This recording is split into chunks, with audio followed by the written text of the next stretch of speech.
Donald Trump é formalmente já o presidente dos Estados Unidos e na memória de todos permanece o discurso no Capitólio e as declarações feitas de seguida na Casa Branca. Olhamos para o tema por este e outros ângulos já a seguir em mais um episódio do podcast Miguel Sousa Tavares de Viva Voz. Comigo, Paula Santos, e com o cronista do Expresso, Miguel Sousa Tavares.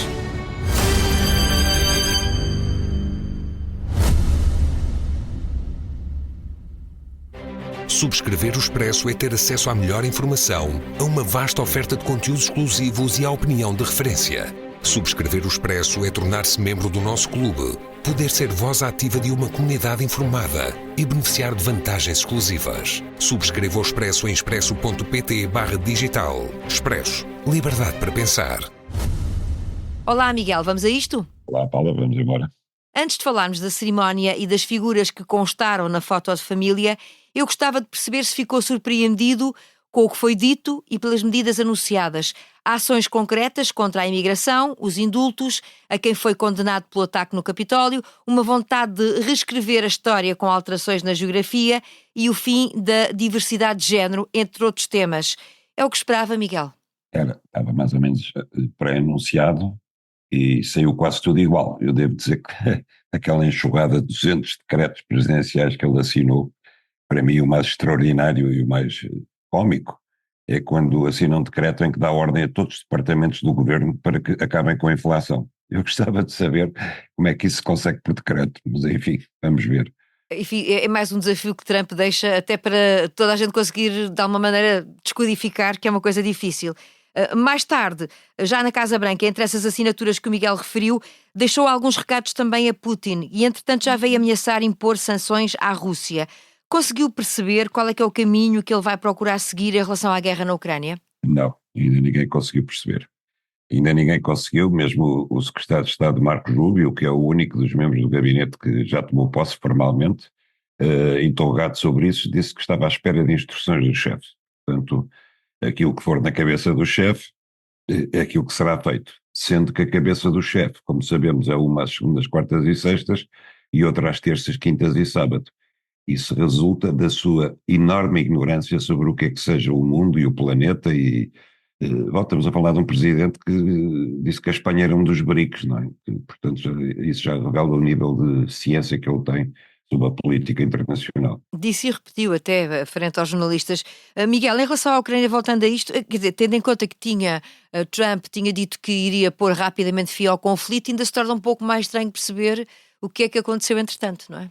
Aconteceu que as coisas não são tão simples como ele imaginava, como é óbvio. Agora, eu penso que no fundamental a vontade de pôr fim ao conflito é genuína, porque ele não está nada interessado em ter uma guerra na Europa que comprometa a NATO, que comprometa os Estados Unidos, que o obriga a desviar atenções daquilo que é a sua agenda primeira, que é a política interna dos Estados Unidos, e depois estas manifestações de imperialismo com os vizinhos que ele tem feito em relação à Groenlândia, em relação ao Canadá, em relação ao México. Nisso estão todas as suas atenções concentradas e a guerra da Ucrânia para ele é uma distração, é um embaraço, é qualquer coisa que ele não quer que os Estados Unidos sejam protagonistas disso. Sobre a Europa em concreto, nem uma palavra, o que não quer dizer que seja um bom sinal. Macron e Scholz já vieram manifestar o desejo de uma Europa mais unida e mais independente face aos Estados Unidos. Ainda vou a tempo de responder ao presidente americano? Bem, eu espero, e há alguns indicadores sobre isso, que a Europa, nomeadamente a União Europeia, tenha estado a preparar-se nestes últimos tempos para a chegada de Trump ao poder, porque a primeira impressão que deu é que não se prepararam de todo e até ao fim confiaram numa vitória de Kamala Harris. Aliás, é sintomático que Keir Starmer, que é o primeiro-ministro inglês de um país que é o principal aliado dos Estados Unidos, tenha enviado uma força de 100 conselheiros para a campanha de Kamala. Quer dizer que a Inglaterra, ou pelo menos o seu primeiro-ministro, ainda confiava na derrota de Trump.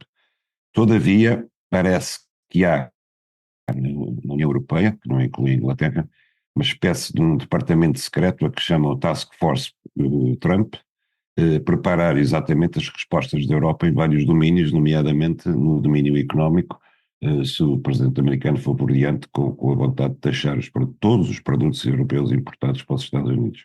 Espreitemos então a foto de família da cerimónia de posse que se realizou no Capitólio em Washington.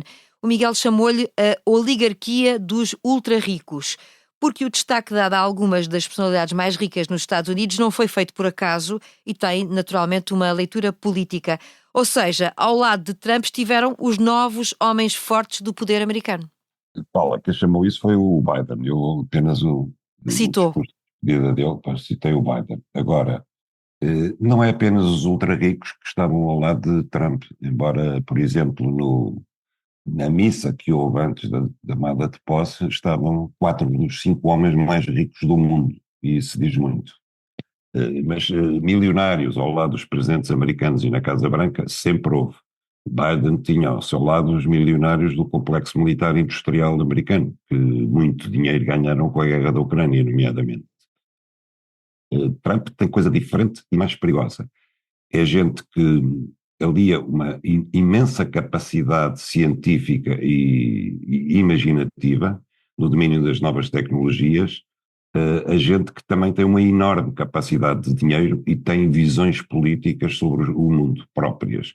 Ou seja, estes têm não apenas o poder de influenciar a política americana, mas estão no centro dessa definição.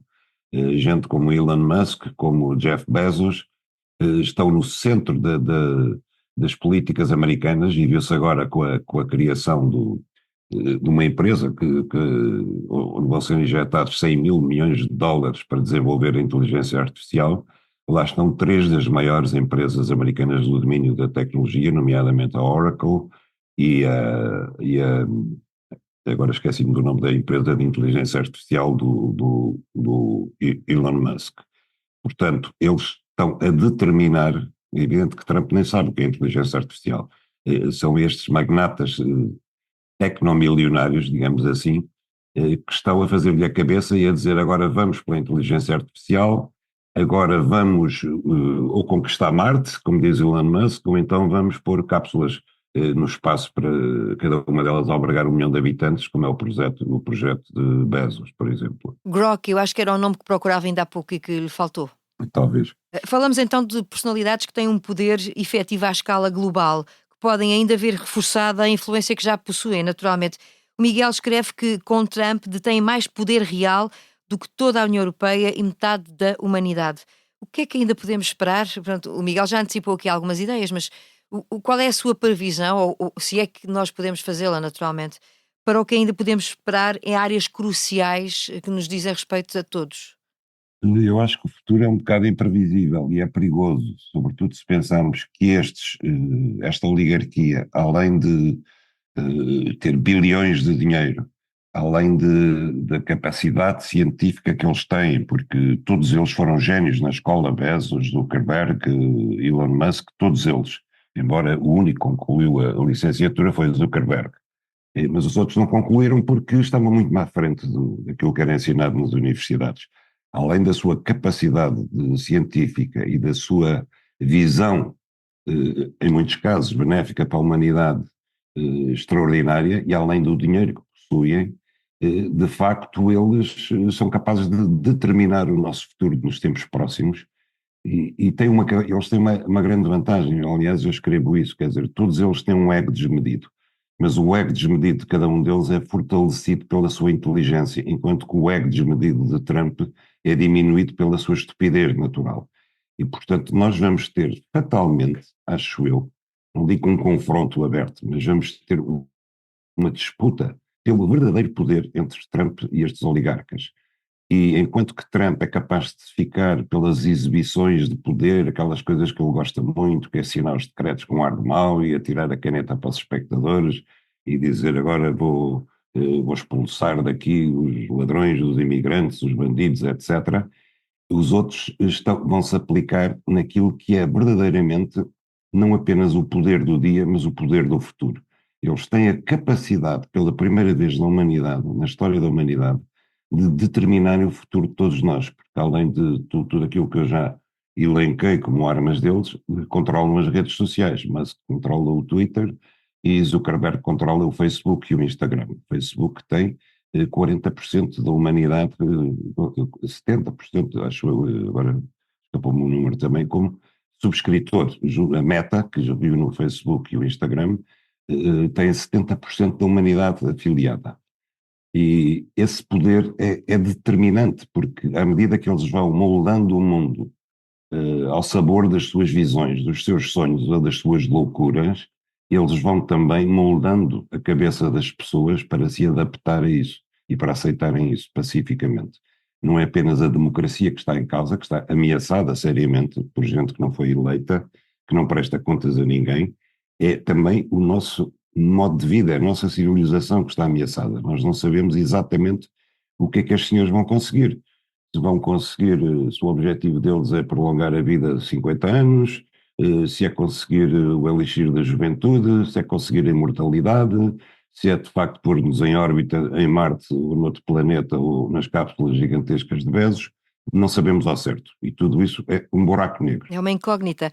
O Miguel refere que são personalidades que não prestam contas a ninguém, portanto têm esse poder todo e não têm a quem prestar contas, mas que é importante fazer-lhes frente. Vê quem possa ou de que forma é que se possa assumir esse papel? Nos Estados Unidos ninguém lhe vai fazer frente. Mesmo no tempo do Biden, quando eles foram chamados perante comissões do Congresso, Zuckerberg nomeadamente, eles conseguiram sempre safar-se, conseguiram sempre, através de uma bateria de advogados muitíssimo bons e através do lobby político que fazem, conseguiram sempre escapar a quaisquer sanções. Na União Europeia, recentemente, tinha-se conseguido, no âmbito da OCDE, chegar àquele acordo fiscal mínimo, mediante o qual, pelo menos, estas multinacionais planetárias pagariam sempre 15% de impostos. Trump acaba de revogar essa ordem. Acaba de dizer que os Estados Unidos se retiram desse acordo. Ora bem, os Estados Unidos retiram-se, os Estados Unidos não vão tributar as suas multinacionais a 15%, mas a União Europeia pode permanecer e pode fazer pelo menos que isso vá avante. Pelo menos que eles paguem impostos nos países onde geram a riqueza e que não façam os truques que, por exemplo, o Facebook faz, que é ter uma sede europeia na Irlanda, depois ter outra empresa na Holanda, todas as receitas vão tributadas na Irlanda, onde o imposto é muito mais baixo, e a seguir a empresa dele na Holanda fatura despesas ao Facebook, de modo que os lucros ficam reduzidos a zero, praticamente. Só para concluirmos este tema, acha que este poder que já possuem de facto pode transformar-se noutro tipo de poder? Acha que há, por parte deles, ambição, como muita gente antecipa, de virem a assumir cargos políticos no futuro? Não, eu não acho, não, como disse atrás, eu acho que não é tanto os cargos políticos, é de terem o poder real. Nós estamos, de facto, num cenário, parece aqueles filmes do James Bond, quando ele anda atrás de uns magnatas que vivem em ilhas submersas ou em bases submersas. Ilhas submersas é um disparate, enfim, é um contrassenso, mas que vivem em bases submarinas e daí comandam o mundo através de esquemas maquiavélicos. O cenário faz lembrar muito isso, e quando a gente olha para uma pessoa como Elon Musk, que é uma pessoa com Asperger, e isso quer dizer que é bipolar, que tem manifestações fora da caixa, imprevistas, mas quando vemos ele a intervir diretamente na política europeia, a apoiar a AfD da Alemanha, a apoiar o Reform, o partido pró-Brexit em Inglaterra e anti-europeu, a apoiar agora a seguir a Marine Le Pen, quando vemos toda essa gente ainda por cima reunida na posse de Donald Trump, nós percebemos que Musk tem uma agenda política própria. Eu digo no meu texto que ele torna-se uma espécie de um misto de Mahdi e Mussolini. O Mahdi era um chefe tribal do Sudão que achava que tinha poderes imortais e quem combatesse por ele também tinha poderes imortais, e o Mussolini é, como sabemos, o pai do fascismo europeu. Portanto, eu acho que ele é uma combinação das duas coisas e claramente que ele tem uma agenda política própria, a qual passa pela dinamitagem das democracias europeias. Já falámos no regresso de Trump à política e de tudo o que está à sua volta. Passamos agora à atualidade mais caseira com a entrada no improviso. Há um episódio inédito, ou pelo menos invulgar, a marcar a política, o caso do deputado do Chega constituído arguido por suspeita de furto de malas nos aeroportos de Lisboa e de Ponta Delgada. As casas de Miguel Arruda, é o nome do deputado, e ex-cabeça de lista do Chega nos Açores, foram alvo de buscas. Agora, para que a Justiça possa dar sequência a este caso, vai ser necessário pedir o levantamento da imunidade parlamentar do deputado. parece, Miguel, que não resta a André Ventura outra hipótese senão autorizar este procedimento. Sim, ele já disse que o ia fazer. Agora, primeiro, não passando por cima da presunção de inocência, mas de facto já se sabe muita coisa, já se sabe que o deputado foi filmado a roubar malas, já se sabe qual era o esquema que ele usava, já se sabe que foi encontrado em casa dele objetos de valor que estavam dentro das ditas malas, etc. Ou seja, já há muitos indícios deste caso. Sim, já, indícios que são mais que indícios, enfim. Mas tudo isto parece um policial de série B, é quase cómico, isto é verdadeiramente cómico. E eu, Paula, já que estamos aqui a falar da posse do Trump, eu por uma vez quase que tive pena do André Ventura, porque estava ele lá no centro do mundo, em Washington, convidado para a tomada de posse do Trump, a dialogar e a estabelecer contactos com os seus parceiros de extrema-direita europeus e não só, enfim, na alta política, e de repente é perturbado e interrogado com o insólito caso do seu deputado que roubava malas no aeroporto de Lisboa. Isto parece uma anedota. Eu imagino a fúria do André Ventura, porque de facto isto é inimaginável. Mas isto demonstra ao mesmo tempo, enquanto demonstra também que a fraca inteligência de alguém que acha que pode roubar malas nas pistas rolantes dos aeroportos, sem caso uma câmara de vigilância a vê-lo, e pode fazer isso todas as segundas-feiras, que é o dia em que ele vem dos Açores, e que a PJ não vai seguir o rastro e pensar porque é que os roubos só acontecem às segundas-feiras e nos aviões que vêm dos Açores. Ora bem, vamos lá ver quem é o passageiro frequente, ou os passageiros frequentes que viajam todas as segundas-feiras de São Miguel para Lisboa. E pronto, facilmente chegavam a ele, mesmo sem as câmaras de vigilância. Mas para além de tudo isto, o que isto mostra é que de facto o Chega, sendo um partido novo, relativamente novo, e tendo tido o crescimento brutal que teve nas últimas legislativas, meteu dentro da Assembleia da República gente que nem sequer conhecia. O processo de seleção do Chega não foi feito. Nem o processo de seleção, nem o controle, porque se tivessem visto as redes sociais deste deputado e dos outros, como todos os partidos deviam fazer, podiam ter percebido também que ele é um apologista e um defensor de Mário Machado, líder da extrema-direita, que está na prisão, aliás, por crimes. E, portanto, este deputado, de facto, é recrutado no lumpen. É um homem que era um funcionário do governo regional e, de repente, vê-se deputado da República. E quando aproveita para roubar malas, tudo isso era previsível. Não digo que o homem tivesse escrito na casa eu sou ladrão, não é isso. Era previsível que a falta de seleção que o Chega faz dos seus deputados, um dia havia de dar nisto. E digo mais uma coisa, Paula, o Chega tem 50 deputados, mas não faz parte do governo, nunca fez, não controla nenhuma autarquia, nenhuma empresa pública, ou seja, não tem poder, por enquanto, poder a sério, no sentido de, por exemplo, poder administrar milhões da República. No dia que o tiver, vamos começar a ver muito mais casos Miguel Arruda. Fechamos assim mais um episódio do podcast Miguel Sousa Tavares de Viva Voz. A sonorização e edição esteve a cargo do João Martins. Para a semana, já sabe, voltamos a olhar para a atualidade.